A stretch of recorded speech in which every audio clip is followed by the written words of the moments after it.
Ya, terima kasih Bu Suci. Bismillahirrahmanirrahim. Assalamualaikum warahmatullahi wabarakatuh. Waalaikumsalam warahmatullahi wabarakatuh. Selamat siang menjelang sore. Salam sejahtera untuk kita semua. Yang saya hormati calon guru penggerak Bu Ainia dan Bu Nadia. Yang saya hormati Bapak Ibu Guru SDN Pejaten Timur 17.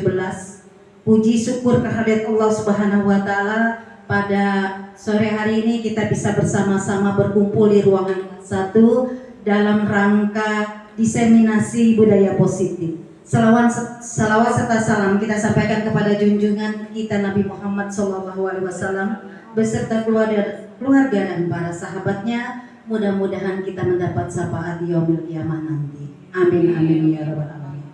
Pertama-tama alhamdulillah di SDN Pejaten Timur 17 kita ada 2 calon guru penggerak, Bu Aini dan Bu Nadia.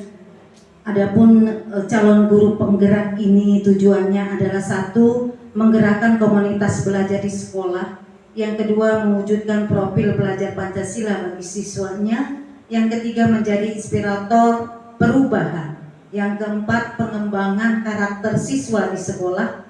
Yang kelima, menciptakan hubungan harmonis di sekolah. Yang keenam, peningkatan prestasi akademik.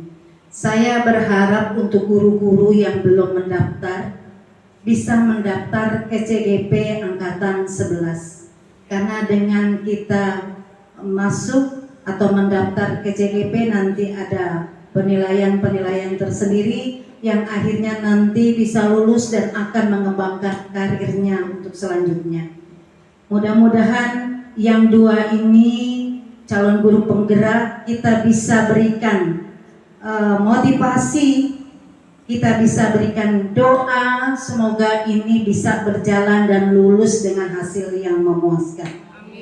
Mudah-mudahan dengan adanya 2 calon guru penggerak di sekolah kita bisa menjadi inspirasi untuk guru lainnya. Tetap semangat, mumpung masih muda, kita berkreasi, bersemangat untuk memajukan dunia pendidikan di Indonesia. Itu saja yang bisa saya sampaikan, lebih kurangnya mohon maaf. Wabillahi taufik wal hidayah. Wassalamualaikum warahmatullahi wabarakatuh. Waalaikumsalam warahmatullahi wabarakatuh. Terima kasih Ibu Hermawati SBD.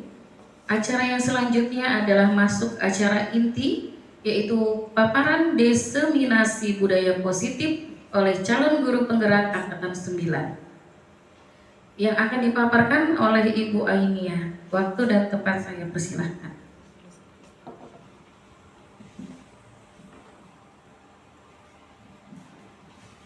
Terima kasih Ibu Suci.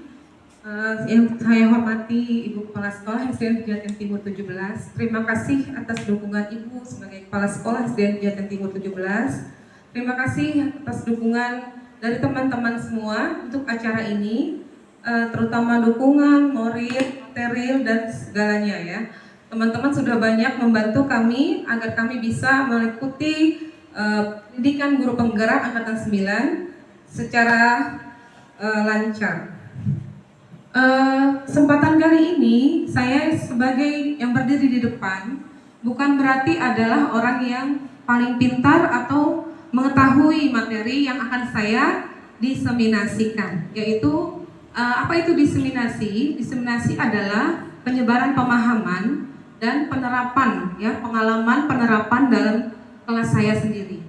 Untuk yang pertama, saya akan berikan konsep inti budaya positifnya itu seperti apa saja. Untuk menghemat waktu, kami akan langsung ke pemaparan hari ini adalah konsep inti budaya positif. Konsep inti yang akan kami paparkan meliputi 8 materi ya. Yang pertama adalah perubahan paradigma belajar, disiplin positif, nilai kebajikan universal, kebutuhan dasar manusia, motivasi perilaku manusia, posisi kontrol guru, keyakinan kelas, dan segitiga restitusi.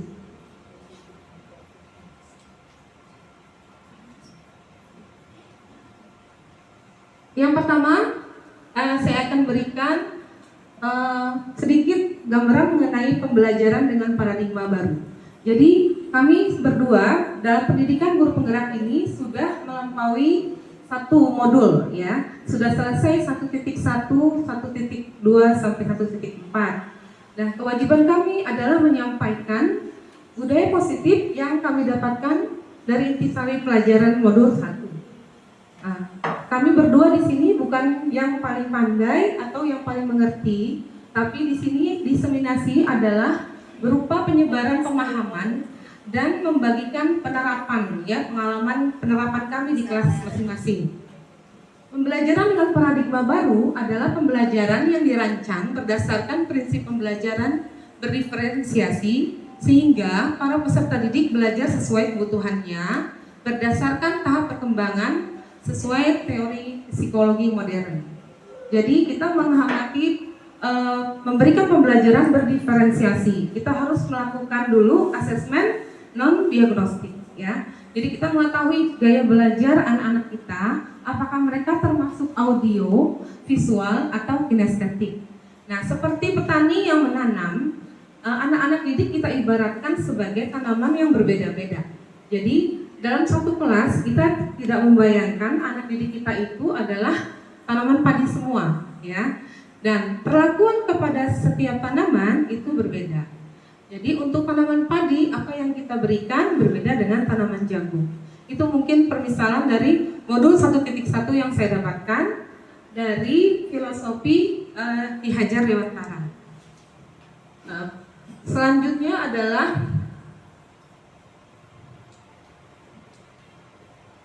yang selama ini kita sebelum mempelajari modul 1.1 terdapat miskonsepsi tentang teori kontrol. Kita merasa ketika anak itu kita berikan perintah atau kita minta berbuat sesuatu, itu kita merasa anak-anak mematuhi diri kita.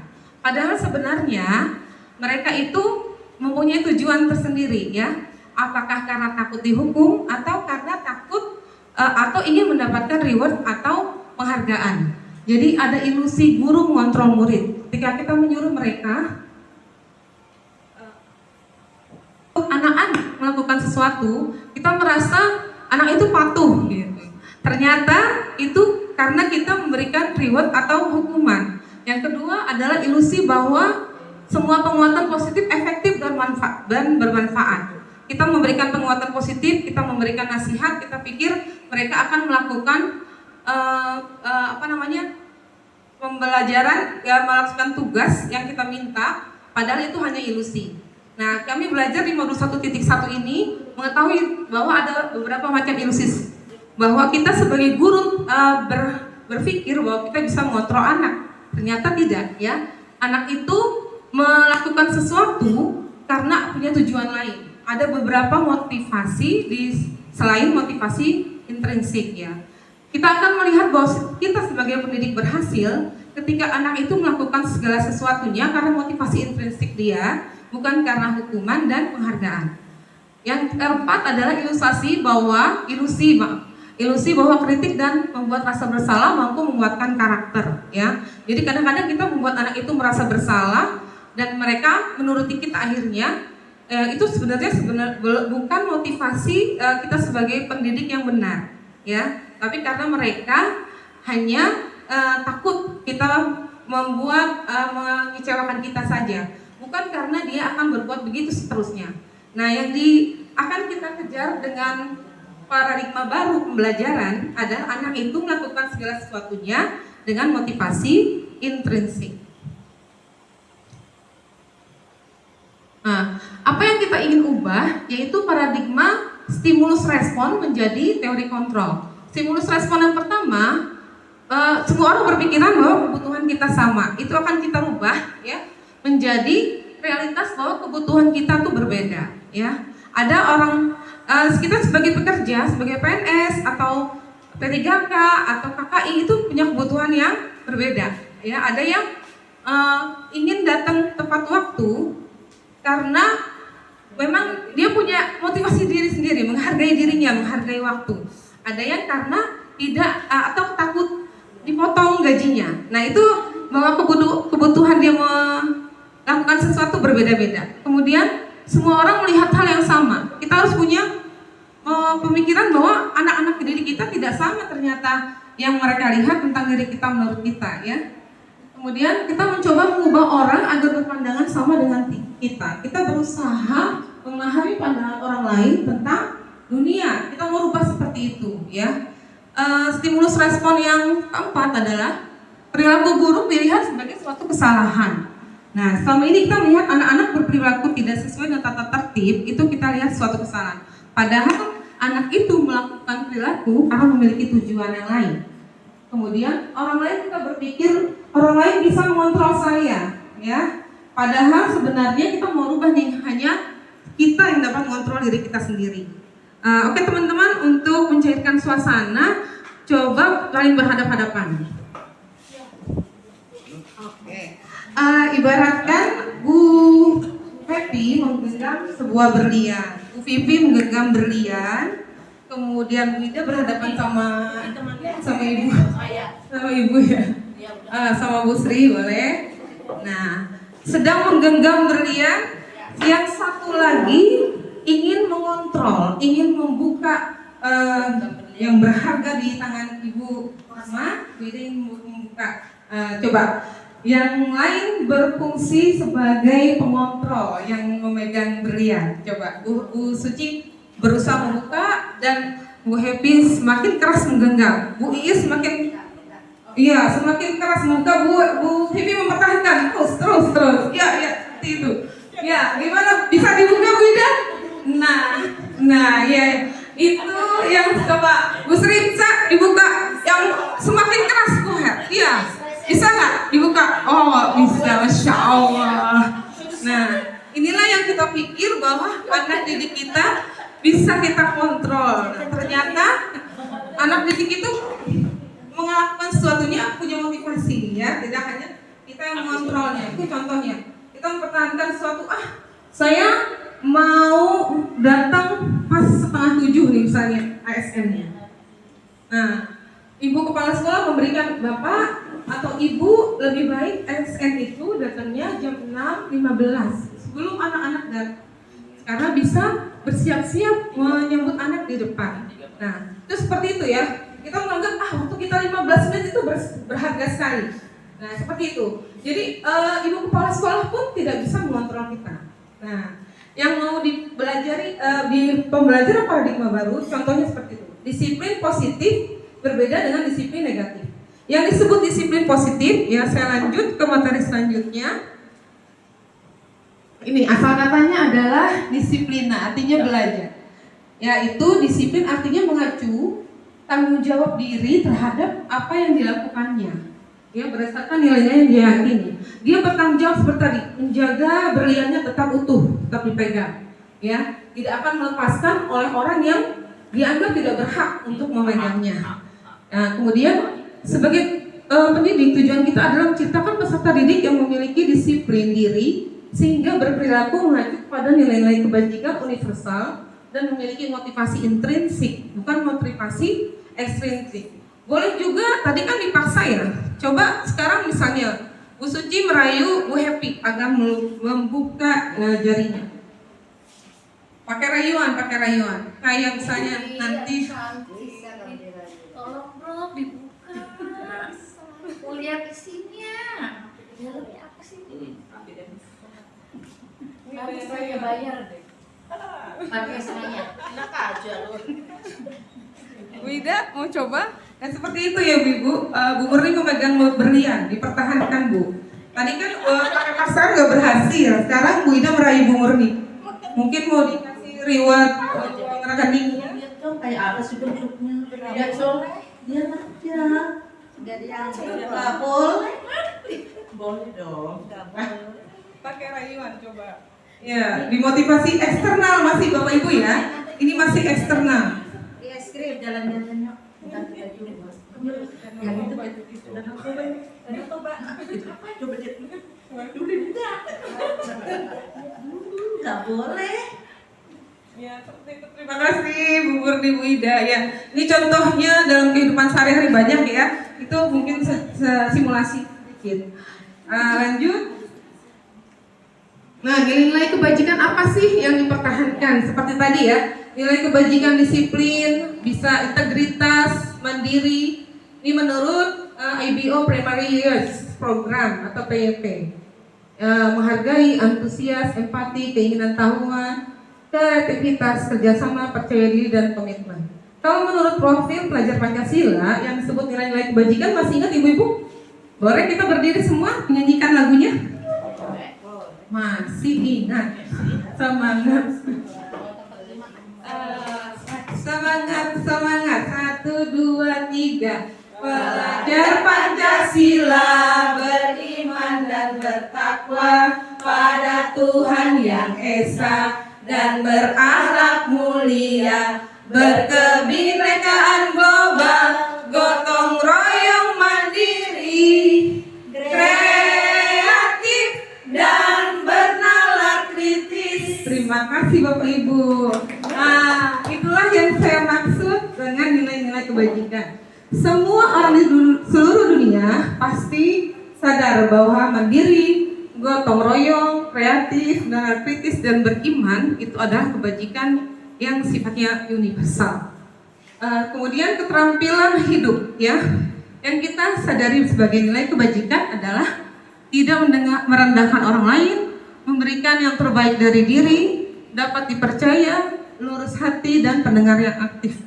Coba Bapak Ibu saya bisa minta tolong menyatakan satu hal penting dalam hidupnya. Nilai kebajikan apa yang bagi Bapak Ibu kalau itu kita miliki, kita bisa melaksanakan semuanya.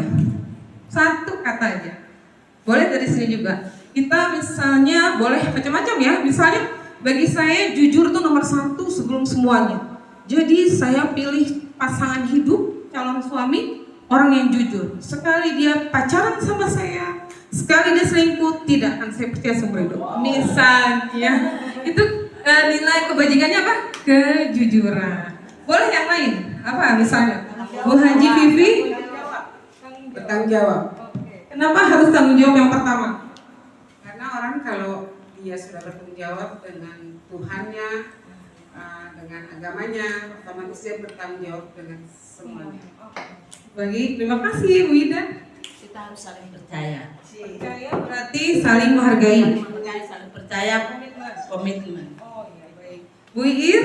Disiplin. Disiplin. Disiplin mampu mengontrol diri ya. Betul. Walaupun ada godaan tetap disiplin. Berusaha. Nah, contohnya udah jelas Bu Ir. Bu Murni? Saya juga satu tanggung jawab. Tanggung jawab. Berarti kalau dia punya responsibility, pasti dia akan berakhlak mulia. Pasti. Ibu kepala sekolah? Mungkin komitmen ya. Sebelum pelaksanaan atau kegiatan kita punya komitmen. Nah itu pegangan kita sebagai dasar pelaksanaan berdua. Oke, itu ya contohnya teman-teman. Bu Epi mau nambahin? Kejujuran mungkin. Saya tuh tadinya berpendapat berkomitmen, ternyata sama dengan ibu kepala sekolah. Oh sama, iya nomor 1. Terbuka ya, saling membicarakan ya. Jika ada masalah, dibicarakan bersama ya. HP-nya tidak dipin dengan suami. Oke, Bu Heriadi, Bu Haji. Kita saling berkomunikasi. Percaya diri bahwa dia Saling percaya dan komunikasi terus apapun keadaannya, suka dan duka. Pak Dimas, apa yang nomor 1 dalam hidup Bapak? Adanya kebahagiaan. Kebahagiaan dulu. Kalau nggak bahagia nggak mau apa-apain. Oke. Kalau saya kesehatan kali ya. Karena kalau nggak sehat saya nggak bisa apa-apain. Sholat juga nggak bisa. Jadi sehat nomor 1. Mungkin itu contoh-contoh nilai kebajikan universal ya, yang harus dipelihara. Ada di sini tidak merendahkan orang lain, memberikan yang terbaik dari diri. Nah ini juga contoh yang memotivasi kenapa kita berdisiplin positif. Adakah yang disebut disiplin negatif? Ada yang tahu mungkin disiplin positif bedanya dengan negatif? Ya, kenapa manusia bisa melakukan disiplin negatif? Karena ada kebutuhan dasar manusia, ya. Kebutuhan dasar manusia apa sih? Yaitu segala sesuatu yang kita lakukan untuk mendapatkan apa yang kita inginkan, ya. bisa kita terlambat datang sekolah karena alasannya apa? Padahal kita punya nilai komitmen, kita udah komitmen sebagai ASN ya bahwa harus datang tepat waktu. Tapi kenapa ada yang kita pernah langgar gitu disiplinnya? Itu salah satunya ada kebutuhan dasar manusia. Ya, kebutuhan dasar manusia apa ya? Oh, bertahan hidup. Contohnya kita butuh makanan, pakaian, tempat tinggal, keamanan, kesehatan. Ya, nomor 2, kita butuh kasih sayang dan rasa diterima. Rasa diterima, dipedulikan, berbagi, kerjasama, menjadi bagian dalam kelompok ya. Diakui dalam kelompok itu kebutuhan dasar. Menurut ya di sini penguasaan, harga diri, keinginan untuk dianggap, keinginan untuk memimpin, berprestasi, diakui, didengar. Nah, kita kembalikan ini kebutuhan dasar ke anak murid kita di sekolah, ya, di kelas terutama. Pernah nggak kita lagi ngajar anak kita ngantuk, nguap terus? Ada nggak bu ibu anaknya kita lagi ngajar dia menguap terus? Nggak ada. Kalau saya pernah. Jadi kita nggak langsung marah-marah. Kamu ibu lagi ngejelasin marah-marah, jangan bikin ibu marah aja gitu. Kira-kira kalau anaknya ngantuk, kebutuhan dasar anak apa Bu Suci yang lagi dibutuhkan dia? Tidur ya? Tidur masuk yang ke kesehatan. Iya, kesehatan. Dia kurang waktu tidurnya, atau ada anak yang malas-malesan, ya nggak mau ngerjain, nggak mau nulis sama sekali. Pernah nggak Bu Ir di kelas 1 anaknya nggak mau nulis sama sekali, lemes? Ada. Biasanya Bu Ir tanya bagaimana tuh? Kalau biasanya saya tanya kenapa dia malas nulis, karena capek katanya. Capek jadi kuli di rumah. Ya itu dia. Kelas 1 ya, kelas 1 suruh nyuci mungkin. Jadi kita bertanya dulu ya, sebaiknya seperti itu. Jadi tidak langsung menjudge, oh kamu tidak suka sama ibu, tidak suka sama pelajaran ibu, bukan seperti itu. Nah, kita harus memahami kebutuhan peserta didik seperti ini, bahwa dia tuh ternyata misalnya dia tidurnya terlalu malam karena kebutuhan bersenang-senang bermain game. Itu masuk nomor berapa? Nomor 5, bermain. Ya, anak itu main game itu kebutuhan dasar juga. Tapi bagaimana kita membimbing dia agar dia tidak menjadi disiplin negatif. Disiplin negatif itu artinya apa Bapak Ibu?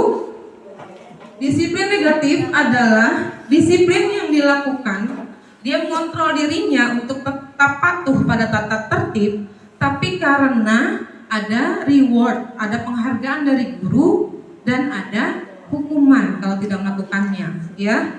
Itu namanya disiplin negatif. Bagaimana disiplin yang positif? Disiplin yang positif kita menggali anak, kita membina anak sehingga dia melakukan apapun yang sesuai kesepakatan kelas karena adanya motivasi intrinsik bahwa dia yang ini tadi, dia mengakui bahwa dia menghargai nilai kebajikan yang tadi ya Bapak Ibu. Ya. Dia ingin di sini dia menghargai dan merasa empati terhadap orang lain sehingga dia melakukan disiplin yang positif, bukan karena ingin mendapatkan hadiah dan hukuman. Oke. Kemudian motivasi perilaku manusia itu ada 3 macam, ya. Yang 2 masuk motivasi ekstrinsik, yaitu untuk menghindari ketidaknyamanan atau hukuman para ASN datang tepat waktu. Hukumannya apa Bapak Ibu kalau datang terlambat? Pegawai negeri sipil ASN kalau terlambat bagaimana Bu Her? Harusnya dia potong TKD. Potong tukidi. TKD itu apa Bapak Ibu?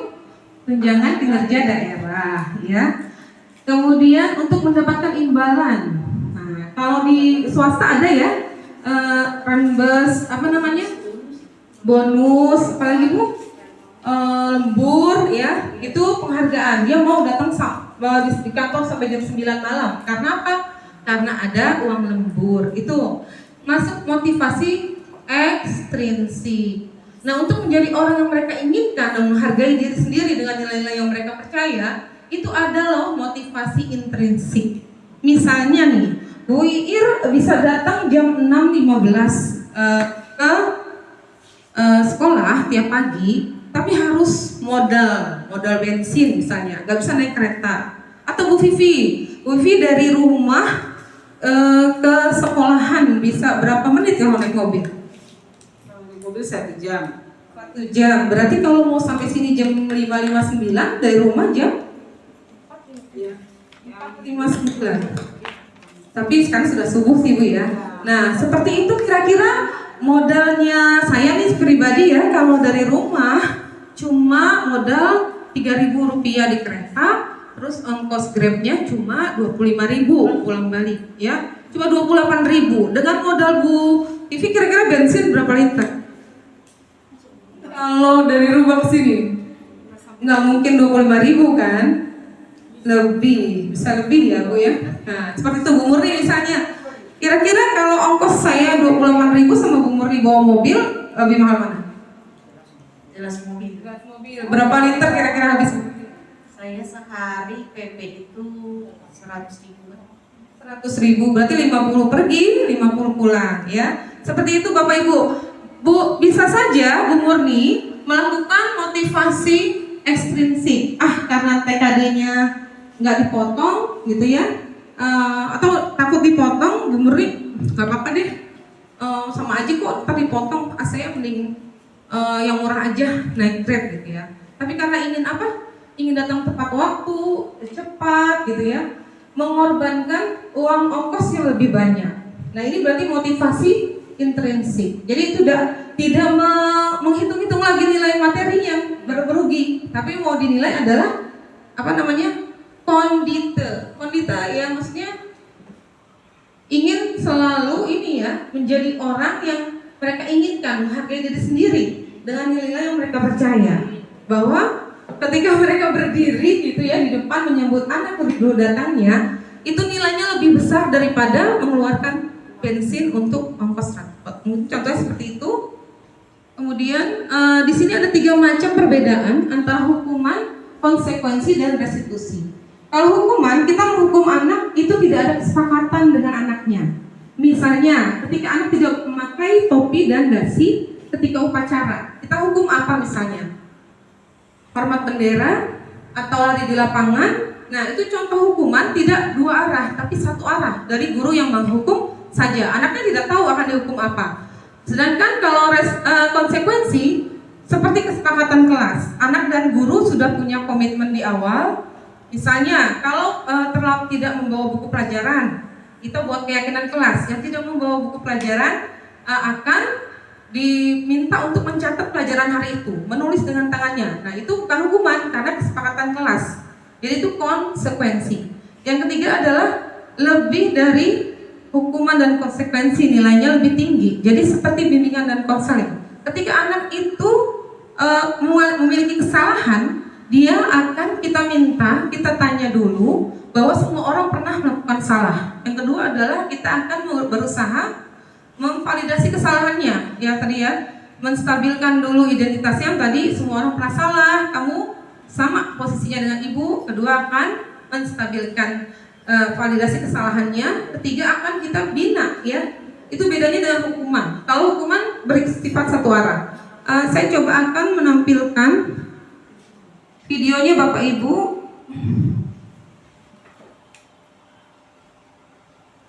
Tentang 5 posisi kontrol guru.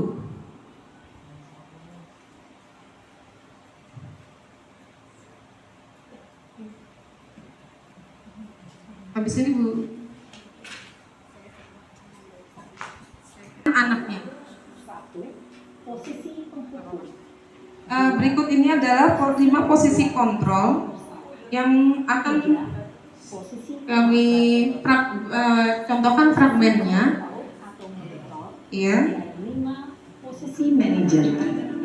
Untuk lebih memahami kelima posisi tersebut, mari kita saksikan kasus Naren yang terlambat hadir 20 menit di sekolah dan melihat bagaimana kelima posisi kontrol dalam menghadapi masalah tersebut.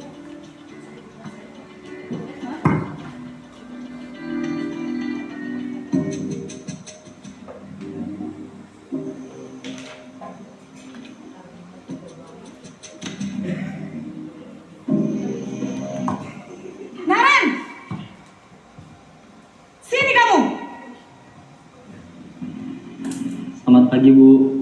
Selalu terlambat. Kamu deh, pasti terlambat. Maaf, Bu. Saya Apa? Apa coba? Alasan kamu apa lagi? Kapan sih kamu tidak terlambat? Malas sekali ya kamu jadi anak. saya Dasar pemalas. Gak kapok-kapok sih kamu. Sudah berapa kali terlambat?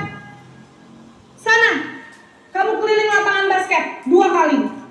kenapa saya harus ke lapangan basket, Bu? Kenapa?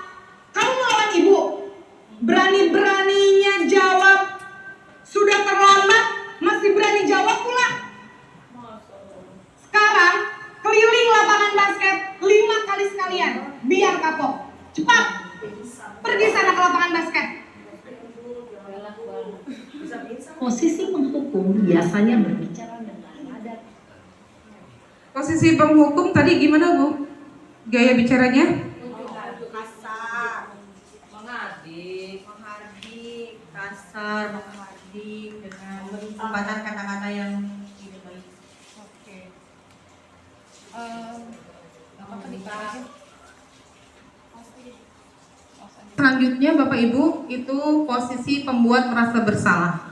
Tadi posisi penghukum, sekarang pembuat merasa bersalah. Ini ada bedanya sedikit ya.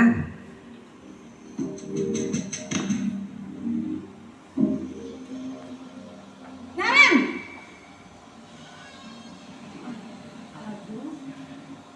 Selamat pagi, Bu. Naren. Kamu kenapa terlambat lagi, nak? Ya Tuhan, Naren. Kamu senang ya bikin ibu susah ya? Kalau kamu terlambat lagi, nanti ibu yang ditegur bapak kepala sekolah, nak. Disangka ibu tidak bisa membina kamu. Duh, gimana ini? Maaf, Bu. Duh, Gusti Naren. Kamu suka ya kalau ibu ditegur bapak kepala sekolah? Terus, sekarang ibu harus tulis apa ini di buku absen? Ini kamu sudah sering terlambat loh. Ibu harus apa coba? Maaf, Bu. Maaf sekali. Ya sudah, lain kali jangan bikin ibu susah lagi ya nak ya. Ibu tidak akan kuat lagi kalau kamu begini terus. Bisa jantungan kalau ibu ditegur bapak kepala sekolah. Sana cepat, kelas. Maaf ya, Bu. Maaf sekali. Oke, Bapak Ibu, apa bedanya dengan yang tadi? Hampir mirip ya. Tadi suaranya lebih kasar mana yang pertama dengan kedua, Bu Her? Saat pertama, Lebih kasar. tapi yang kedua sepertinya ibunya itu sudah hampir menyadari, jadi suaranya itu lebih lembut. Suara yang pembuat merasa bersalah ini cenderung melembut, tenang. Namun kata-katanya jelas menghakimi murid ya. Dia juga memberikan seolah-olah murid itu akan menjadikan dia diomeli oleh atasannya sebab kepala sekolah. Ya. Yang ketiga adalah posisi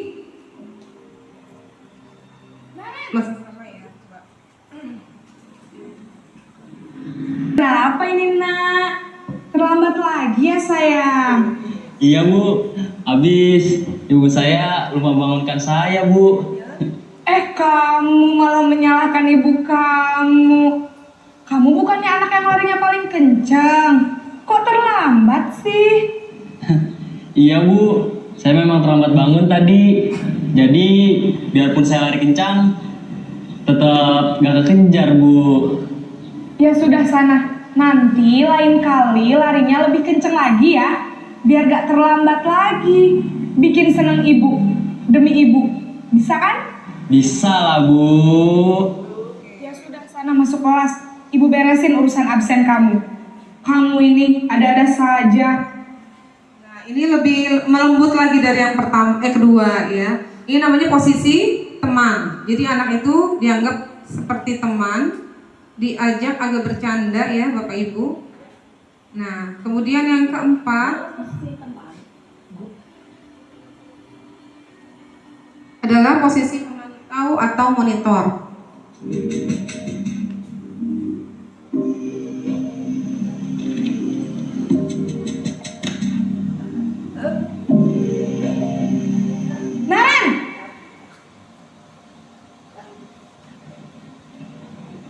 Selamat pagi, Bu. Naren, apa peraturan sekolah kita tentang jam berapa kita harus masuk sekolah, nak? Kita harus di sekolah jam 7, Bu. Iya betul, sekarang sudah jam 7.20. Naren sudah tahu konsekuensinya jika terlambat hadir. Paham, Bu. Saya harus tinggal kelas pas jam istirahat selama 20 menit. Iya benar, konsekuensinya demikian. Jadi nanti jam 9.30 pas istirahat, kamu harus tinggal di kelas, kerjakan tugas tambahan untuk ketertinggalan kamu, ya? Baik, Bu. Posisi pemantau mengandalkan penghitungan atau data untuk mengontrol murid. Guru mengarahkan Ya, ini yang keempat, yang terakhir, Selamat pagi, Bu. Selamat pagi, Naren. yaitu posisi manajer.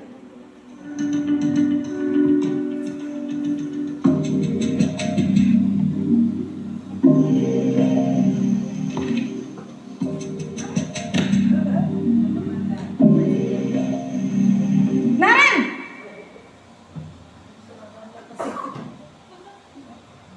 Selamat pagi, Bu. Selamat pagi, Naren. Maaf, Bu. Saya terlambat. Iya, sekolah masuknya jam 7, sekarang sudah jam 7.20. Jadi sekarang bagaimana ini, Naren? Maaf, Bu. Saya lupa setel alarm saya semalam. Baiklah, menurut kamu, keyakinan sekolah yang mana yang perlu kamu tingkatkan? Menghargai diri sendiri dan orang lain mungkin, ya, Bu. Setuju. Jadi, apakah Naren meyakini prinsip saling menghormati tersebut? Iya, Bu. Saya meyakininya. Apakah Naren bersedia memperbaiki masalah keterlambatan ini? Bersedia, Bu. Bagaimana kamu akan perbaiki masalah keterlambatan ini?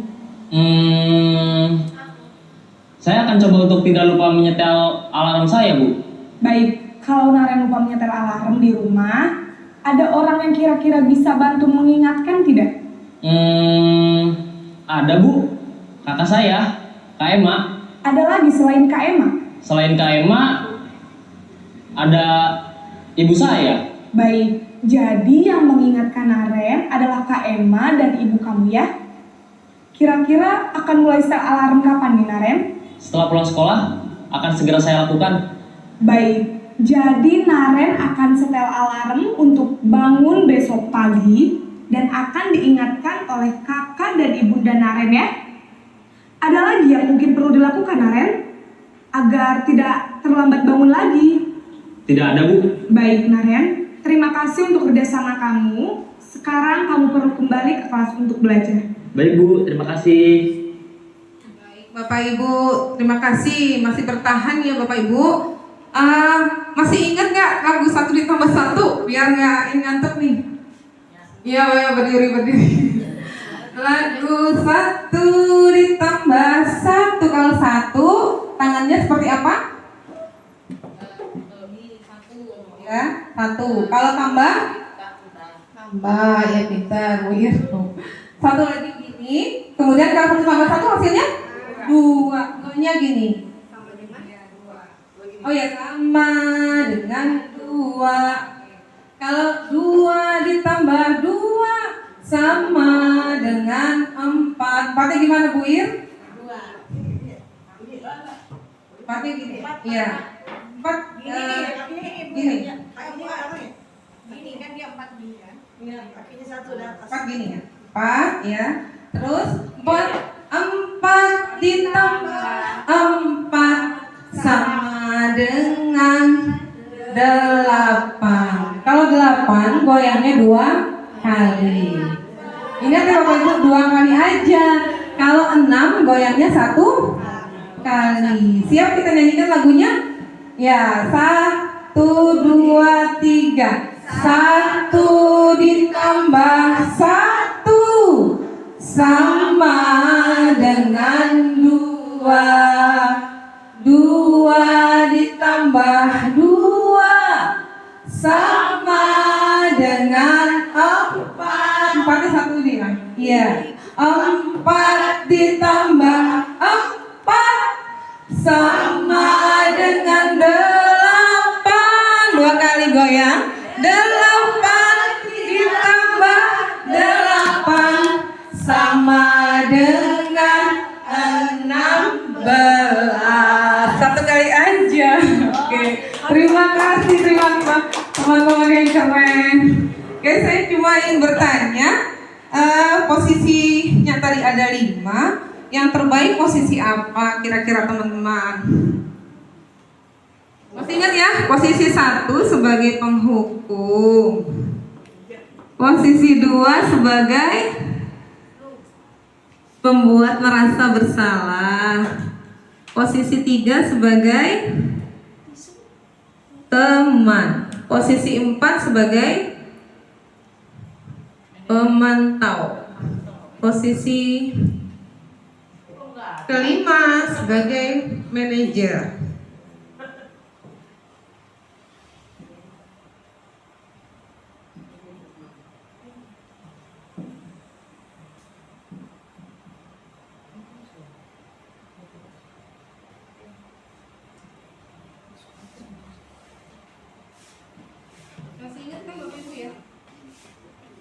Yang terbaik menurut Bapak Ibu apa? Bebas jawabannya. Tidak ada benar, tidak ada salah. Masuk posisi yang mana? 1, 2, 3, 4, 5. Satu aja jadi 2 gitu. 1, kelihatan nggak? Penghukum. 2 sebagai pembuat merasa bersalah. 3 sebagai teman. 4 sebagai pemantau. 5 sebagai manajer. Angkanya aja ya. Yang biasa dilakukan Bapak Ibu boleh? Yang biasa dilakukan sebagai apa?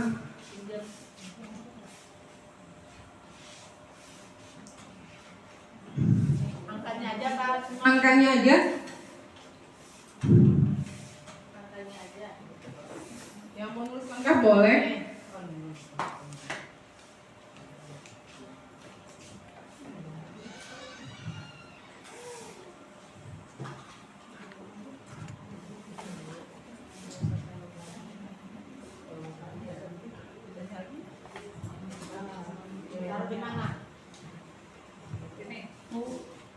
Saya kumpulkan. Oke, yang sudah siap. Bu Ida sebagai teman, Bu Murni sebagai teman, Bu Ir teman. Wah, kompak ini teman. Bu Suci teman, Bu Happy teman. Ya. Oh, mantap, tepuk tangan. Yang paling baik adalah Bu Happy sebagai manajer. Yuk kita telah kenapa teman yang baik itu ternyata punya dampak negatif buat anak, ya? Iya. Kenapa teman itu negatif? Karena anak itu menjadi ketergantungan dengan guru yang sedang piket, ya. Kalau guru yang sedang piketnya Bu Ida, Bu Murni, yang temannya dia, yang bisa CS, bisa apa namanya? Cincai, dia akan Mengulangi lagi. sebenarnya tidak mengulangi lagi. Nah, kalau gurunya guru yang apa bisa atau yang mengulangi lagi karena beranggapan akan bisa nego seperti tadi. Oke, nanti Ibu buat beres buku absennya, ya. Nah, jadi ada ketergantungan. Bedanya apa dengan posisi manajer? Kalau posisi manajer, apa tadi yang ditanya anak itu? Apa kira-kiranya akan kamu rubah? Bagaimana jawaban anaknya tadi, Bapak Ibu? Saya akan menyetel alarm. Itu plan E, plan pertama, plan E. Kalau alarmnya nggak bunyi bagaimana? Minta dibangunkan KMA, ya. Jadi anak itu yang membuat sendiri keyakinan atau komitmen dirinya bahwa dia akan merubah dengan keinginan dia sendiri, bukan gurunya yang menyebutkan kesimpulan atau mengatasi masalah. Ya nanti akan Ibu buat beres absennya. Tapi kamu janji ya tidak mengulangi. Itu kan bukan motivasi intrinsik, tapi motivasi ekstrinsik dari teman atau sebagai gurunya. Nah, terima kasih teman-teman semua. Untuk materi selanjutnya akan oleh Bu Nadia. Kepada Bu Nadia, saya persilahkan. Ya, bismillahirrahmanirrahim. Terima kasih saya ucapkan kepada Ibu Suci atas waktu yang diberikan kepada saya. Pertama-tama saya ucapkan terima kasih kepada Bapak Ibu semua yang sudah hadir dalam acara diseminasi budaya positif. Yang saya hormati Ibu Kepala Sekolah Ibu Harmawati, teman CGP saya Ibu Ainiah SPD, serta Bapak Ibu guru semuanya yang alhamdulillah masih semangat ya Bapak Ibu ya, masih semangat. Suaranya mana? Iya, terima kasih, kita dari santai aja. Ya, di sini saya akan menjelaskan tentang budaya positif. Sebelumnya sudah dijelaskan oleh teman saya yaitu Ibu Ainiah.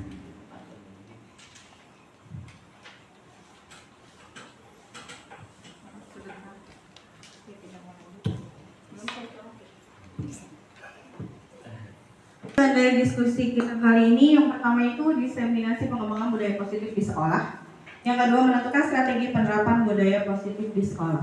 Sebelumnya saya jelaskan sedikit. Sekolah itu diibaratkan sebuah tanaman di mana kita bercocok tanam dan gurunya itu sebagai seperti yang tadi dijelaskan sama Bu ini yaitu sebagai petani. Bagaimana kita menciptakan sekolah yang aman, nyaman dan berkarakter serta memiliki budaya positif, yaitu tergantung bagaimana kita sebagai seorang guru menerapkan nilai-nilai tersebut, yaitu nilai-nilai karakter yang paling utama ya. Ini ada video dari sebuah sekolah budaya positif yang diterapkan di sekolah menengah atas. Mungkin akan disimak sedikit ya.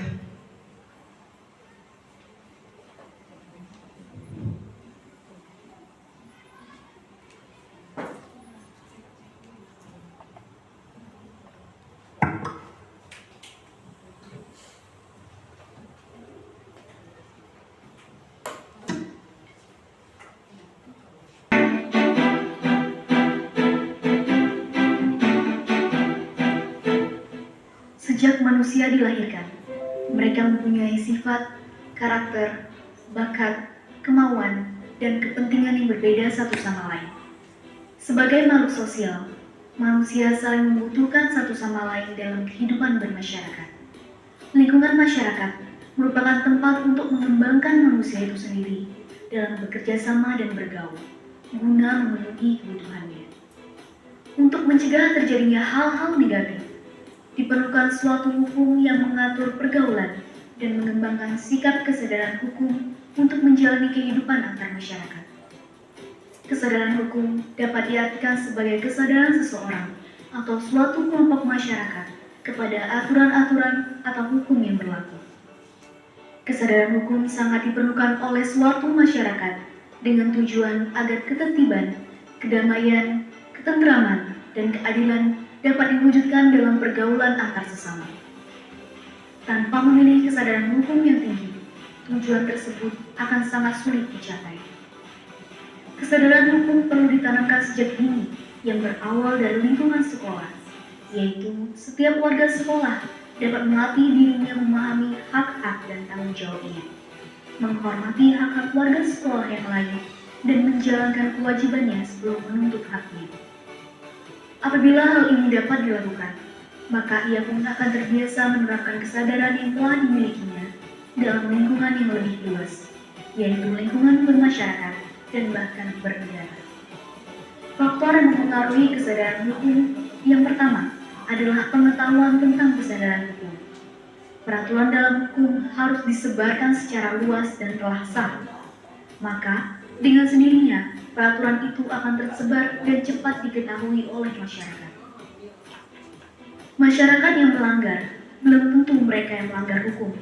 Hal tersebut karena bisa jadi karena kurangnya pemahaman dan pengetahuan masyarakat tentang kesadaran hukum dan peraturan yang berlaku dalam hukum itu sendiri. Faktor yang mempengaruhi kesadaran hukum selanjutnya adalah tentang ketaatan masyarakat terhadap hukum. Dengan demikian, seluruh kepentingan masyarakat akan bergantung pada ketentuan dalam hukum itu sendiri. Hukum adalah suatu tata aturan kehidupan yang diciptakan untuk mencapai nilai-nilai yang diinginkan masyarakat. Salah satu nilai yang menjadi tujuan hukum adalah ketertiban. Ketertiban artinya ada kepatuhan dan ketaatan perilaku dalam menjalankan apa yang dilarang dan diperintahkan hukum. Hukum atau perangkat aturan yang dibuat mempunyai tujuan agar terjadi tertib dalam kegiatan bermasyarakat. Hal ini juga dalam upaya melindungi kepentingan dan hak-hak orang lain. Untuk menemukan kesadaran hukum, perlu dilakukan pembudayaan. Budaya sadar dan taat hukum sejatinya haruslah ditanamkan sejak dini. Elemen pendidikan menjadi ujung tombak dalam menanamkan sikap dan kebiasaan untuk memenuhi aturan-aturan yang ada. Institusi pendidikan merupakan media sosialisasi yang sangat mempengaruhi pembentukan karakter manusia di kemudian hari. Jika sikap dan perilaku taat hukum telah ditanamkan sejak dini, maka ke depan sikap untuk menghargai dan mematuhi aturan akan mendarah daging dan membudaya di masyarakat. Hal ini dilakukan dengan memberikan pengetahuan yang benar tentang apa saja yang tidak boleh dilakukan dan boleh dilakukan. Tingginya kesadaran hukum akan memunculkan masyarakat yang beradab. Dengan adanya kesadaran hukum ini, kita akan menyaksikan tidak adanya pelanggaran, sehingga kehidupan yang ideal akan ditemui. Lembaga pendidikan formal, informal, dan non-formal perlu bersama-sama mengembangkan karakter, kesadaran, dan kecerdasan hukum sejak dini.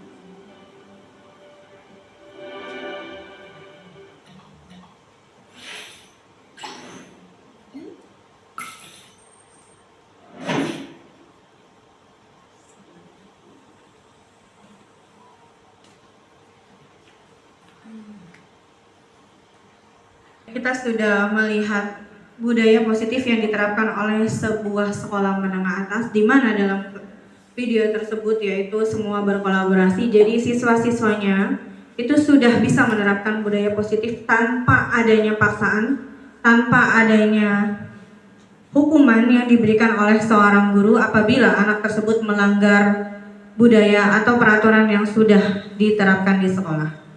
Ya, di sini ada dua pertanyaan. Yang pertama, bagaimana kondisi siswa, tenaga pendidik atau kependidikan maupun pimpinan suatu sekolah setelah sekolah tersebut melaksanakan budaya positif? Ya, mungkin setelah melihat video tadi, dari dua pertanyaan ini bisa kita jawab bersama-sama. Bagaimana menurut Bu Murni, apa sih jawaban dari kondisi siswa yang ada di yang sudah menerapkan budaya positif pada video tersebut? Silakan Ibu Murni. Baik, terima kasih Bu Nadia. Menurut pendapat saya,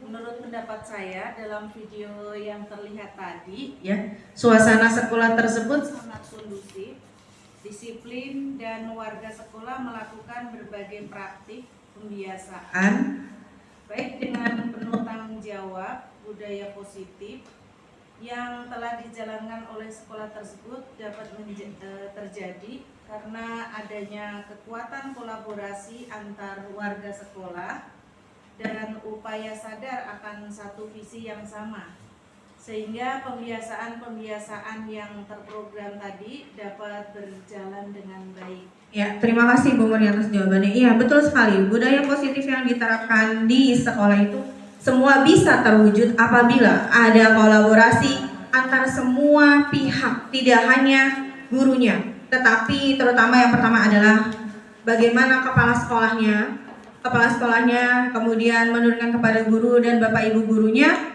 menjelaskan kepada murid-murid serta menerapkan. Seperti yang tadi saya bilang di awal, menerapkan ini tidak harus kita menggunakan hukuman atau paksaan, tetapi kita laksanakan ini dengan memang kita memberikan pengetahuan kepada mereka dan mereka bisa melaksanakan budaya-budaya atau karakter ataupun peraturan yang ada ini dengan hati mereka sendiri, dengan ikhlas, dengan mereka memang sudah mengetahui, oh iya ya, saya harus seperti ini ya, seperti tadi yang sudah dijelaskan sama Bu ini. Tadi contohnya itu kan adalah anak yang terlambat. Oh iya, saya berarti tidak boleh terlambat. Kenapa? Bukan karena saya takut karena gurunya menghukum saya, bukan karena paksaan, tetapi memang karena saya menyadari bahwa terlambat itu tidak baik dan saya sudah melanggar peraturan sekolah. Mungkin seperti itu. Yang kedua, apa sih manfaat terwujudnya budaya sekolah di Apa manfaat terwujudnya budaya positif di sekolah? Mungkin bisa ada yang memberikan tanggapan. Siapa yang ingin memberikan tanggapan? Oh ya, silakan Ibu Irhamna. Baik, Bu Nadia, saya akan mencoba untuk memberikan tanggapan mengenai manfaat terwujudnya budaya positif di sekolah. Terwujudnya pembentukan karakter-karakter bagi siswa, utamanya karakter pelajar Pancasila. Praktik baik sekolah tersebut sudah membawa perubahan besar bagi siswa dan akan berdampak baik bagi seluruh warga sekolah di sana, seperti adanya sikap mandiri, berkebinekaan global melalui saling menghargai antar warga sekolah, religius, berakhlak mulia, kreatif, dan bernalar kritis dalam memajukan visi sekolah. Iya, terima kasih Bu. Tepuk tangan untuk kita semuanya. Jadi manfaat terwujudnya budaya positif di sekolah itu kita mewujudkan 5P5 ya. Profil pelajar Pancasila. Ya, terima kasih. Kita lanjut. Budaya positif itu apa sih? Budaya positif adalah nilai-nilai keyakinan yang berbentuk pembiasaan baik yang diterapkan di sekolah. Pasti yang namanya positif itu adalah sesuatu yang baik. Nah, budaya di sini adalah kebiasaan baik yang kita munculkan di sekolah setiap hari. Sepertinya di sekolah kita alhamdulillah sudah menerapkan budaya positif, salah satunya adalah 5S. Senyum, salam, sapa, sopan, dan santun. Alhamdulillah kita sudah menerapkannya. Itu menjadi pembiasaan kita pada saat setiap hari ketika guru piket itu menyambut anak-anak di depan gerbang sekolah.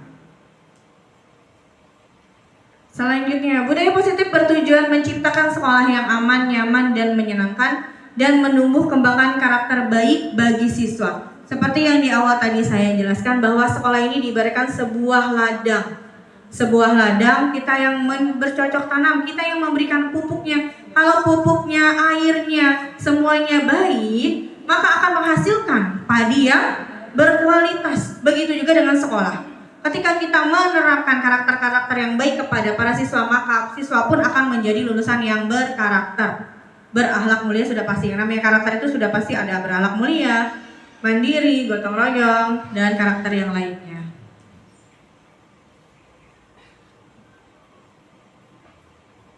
Budaya positif, untuk menciptakan budaya positif, maka perlu dilakukan disiplin positif. Apa itu disiplin positif? Pasti Bapak Ibu dan yang lainnya sudah tahu ya. Apa sih disiplin? Apa ya Bu Ida? Apa mungkin bisa jelaskan Bu Ida, disiplin itu apa ya? Disiplin itu kan berarti kita ya menepati waktu. Di situ kita harus bisa waktu apa yang kita melakukan apa yang sudah kita rencanakan. Kita harus melaksanakan dengan tepat waktu.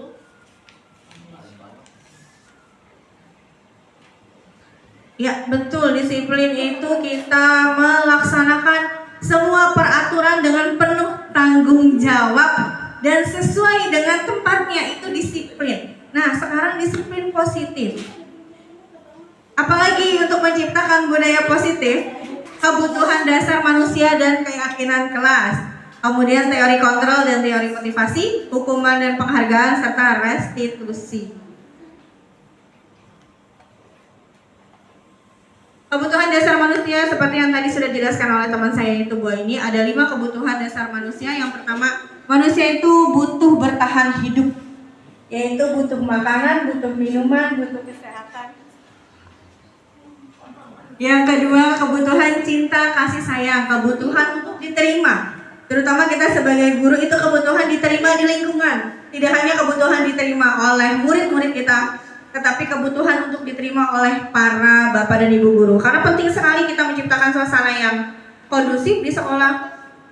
Kalau kita tidak punya hubungan yang baik dengan sesama guru, itu pasti tidak akan nyaman kita berada di sekolah. Walaupun murid-murid kita itu senang dengan kita, tapi kalau kita tidak punya hubungan yang baik dengan sesama teman rekan guru, pasti tidak akan enak dan nyaman ya Bu. Betul.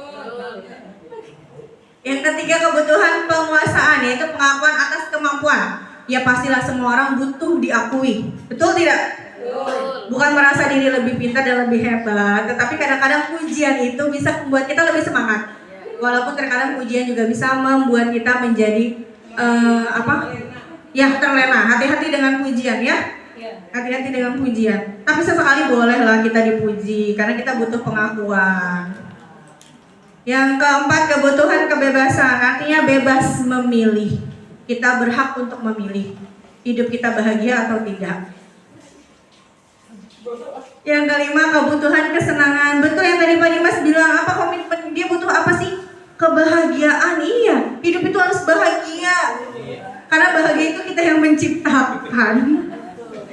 Happy. Betul, harus happy selalu. Selanjutnya, keyakinan kelas.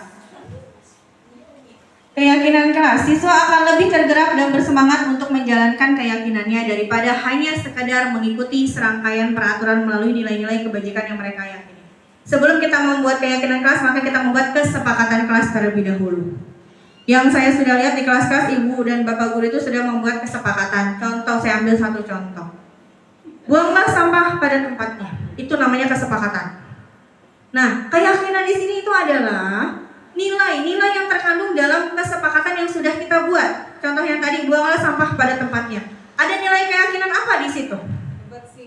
Kebersihan. Ada nilai keyakinan apa lagi? Kesehatan, tanggung jawab. Betul, Bu. Itu yang harus ditanamkan, bukan hanya kesepakatan. Memang kesepakatan itu perlu diterapkan karena kesepakatan berarti harus disepakati bersama. Kita buat bersama kesepakatan itu.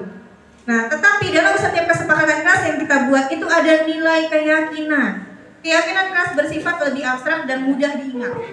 Berupa pernyataan universal, berbentuk pernyataan positif dan mudah dilaksanakan.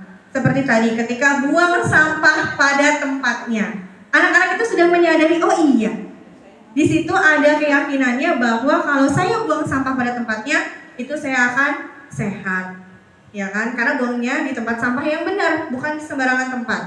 Kemudian saya sudah menciptakan tanggung jawab, disiplin. Itu yang namanya keyakinan kelas. Lanjut, teori kontrol. Teori kontrol di sini peran sebagai apakah guru dalam memilih posisi yang terbaik di bawah ini? Tadi sudah beberapa disampaikan kasus ya, kasus anak yang terlambat. Di situ pun sudah dijelaskan ada 5 kontrol peran guru di sini. Yang pertama yaitu guru sebagai penghukum, yang kedua guru sebagai pembuat rasa bersalah, guru sebagai teman, guru sebagai pemantau, dan guru sebagai manajer. Coba dari peran sebagai apakah guru dalam memilih posisi yang terbaik? Dari 5 ini, posisi manakah yang paling terbaik? Coba siapa yang bisa menjawab? Mungkin Bu Happy bisa memberikan opininya atau pendapatnya? Menurut Bu Happy dari peran 5 guru ini mana sih posisi yang paling terbaik? Menurut saya yang terbaik adalah guru sebagai manajer. Iya Bu, sebagai apa Bu? Manajer Bu Nadia, karena dengan posisi ini peran guru amat penting dalam menumbuhkan motivasi bagi siswa-siswanya, sehingga siswa yang merasa bersalah itu dia tidak akan malu atau tidak akan minder, bahkan dia akan memiliki keyakinan dan sadar bahwa perbuatannya itu salah. Dan setelah itu dia akan memiliki keyakinan juga dari dalam dirinya sendiri, dan dia akan berjanji akan memperbaiki tanpa ada paksaan. Terima kasih. Terima kasih Bu Happy. Ya betul sekali, dari 5 teori kontrol ini, teori yang paling baik yaitu adalah sebagai manajer, di mana setiap anak yang melakukan kesalahan dia akan mengakui kesalahannya tanpa kita menghakimi anak tersebut bahwa dia itu bersalah, dan dia akan berusaha untuk tidak mengulangi kesalahannya, bukan karena kita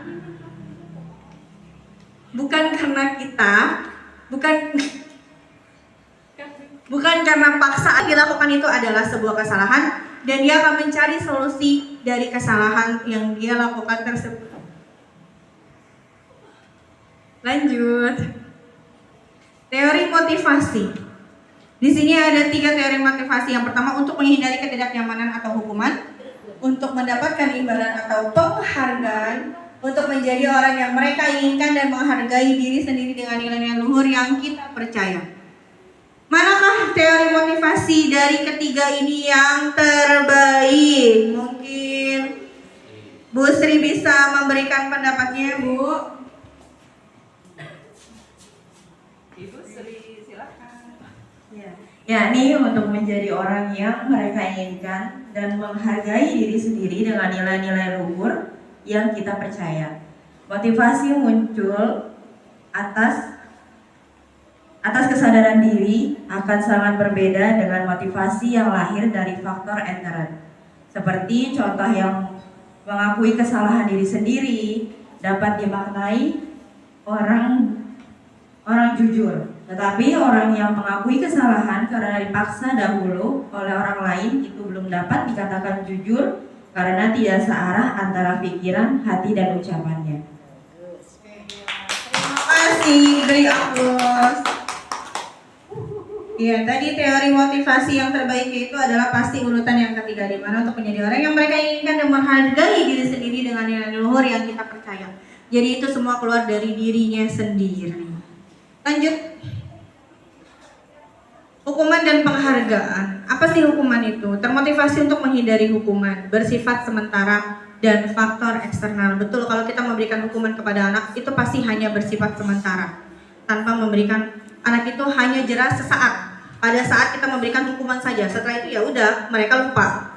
Dan tidak ada rasa ingin tidak mengulangi kesalahan tersebut dari hatinya dia, dan tidak ada solusi yang terbaik untuk menyelesaikan kesalahan yang sudah dia perbuat. Penghargaan, termotivasi untuk mendapatkan reward, bersifat sementara dan faktor eksternal. Betul, terkadang kita memang perlu memberikan sebuah reward atau penghargaan kepada siswa, tetapi ada nilai negatifnya. Kenapa? Karena ketika anak itu termotivasi hanya sekadar reward atau penghargaan, dia bisa saling sikut-sikutan sama temannya. Dia bisa saling tidak positif di sini. Kenapa? Karena ketika dia melakukan sesuatu, dia hanya ingin mendapatkan penghargaan dari gurunya. Tapi ada di situ yang namanya kompetisi dengan teman yang lainnya. Jadi ada rasa iri, kemudian ada rasa ingin menjatuhkan temannya karena niat dan motivasinya dia hanya untuk mendapatkan sebuah penghargaan. Lanjut. Nah, disinilah yaitu adanya restitusi. Apa sih restitusi? Restitusi adalah proses menciptakan kondisi bagi murid untuk memperbaiki kesalahan mereka sehingga bisa kembali pada kelompok mereka dengan karakter yang lebih kuat. Yang tadi kan ketika anak melakukan kesalahan, bukan kita memberikan hukuman, tetapi kita melakukan sebuah yang namanya proses restitusi, di mana anak ini menyadari kesalahan mereka dan mencari solusi yang terbaik sehingga karakter itu lebih kuat ada di dalam dirinya mereka.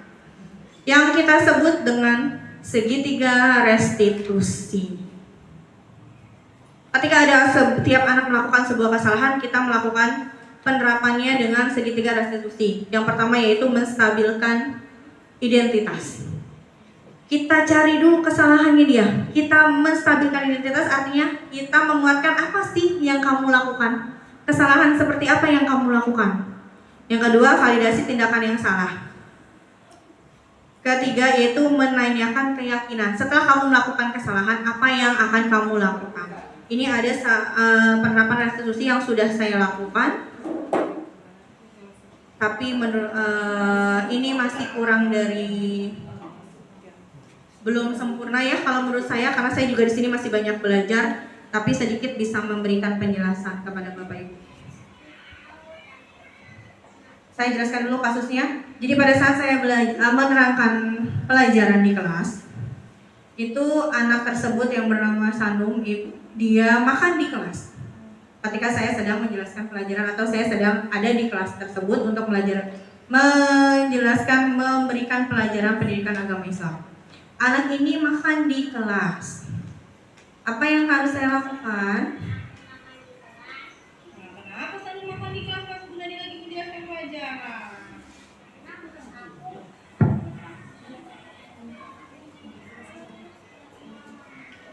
Jadi nggak sebesar apa? Bunda Dia tahu, sama Bunda Dia juga sama. Ketika Bunda Dia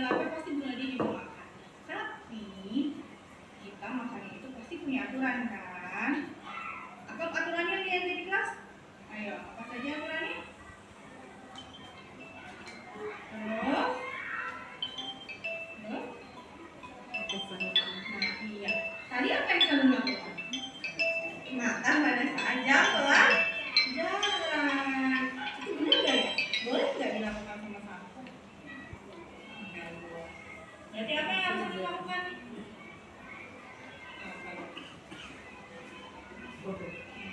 Ya boleh, berarti ngikutin. Berarti lain kali kamu tidak melakukan pelanggaran yang sudah kita sepakati bahwa tidak boleh makan ketika jam pelajaran. Apa yang akan melakukan itu? Nah, berarti mulai besok kalau pas ada jam pelajaran kamu tidak boleh bukan tidak boleh makan, boleh makan tapi pada saat jam istirahat. Dan satu lagi apa? Tidak boleh kemudian jangan kasih jangan sempat sarah pintar dan lain lagi ya.